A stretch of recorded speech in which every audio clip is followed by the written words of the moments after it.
एक बूढ़ा आदमी, एक लड़का और एक गधा तीनों शहर जा रहे थे। लड़का गधे पर सवार हो गया और बूढ़ा चलने लगा। तो लोग कहने लगे कि ए लड़के, तुम इस बूढ़े को छोड़ दियो पैदल चलने के लिए, यह कितना कमज़ोर है। तो लड़के ने सोचा शायद ये सही कह रहे।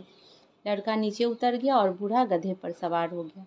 कुछ देर चलने के बाद कुछ लोग कहने लगे कि ए बूढ़े, तुम इस बच्चे को पैदल चलने के लिए मजबूर कर रहे हो।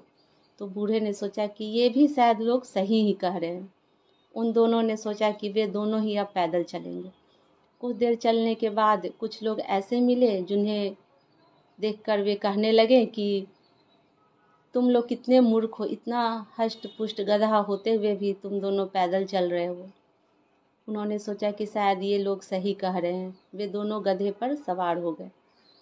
कुछ देर चलने के बाद कुछ ऐसे लोग भी मिले जिन्होंने कहा कि ये दोनों कितने दुष्ट हैं, इस गरीब गधे के ऊपर कितना वजन दे रखा है। उन्होंने सोचा कि अब ये दोनों पैदल चलेंगे और गधे को ही ले चलेंगे।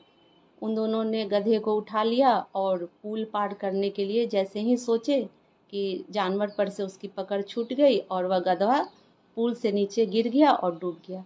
हम एक साथ सभी को खुश नहीं कर सकते हैं, इसलिए ऐसा करने की सोचे भी नहीं।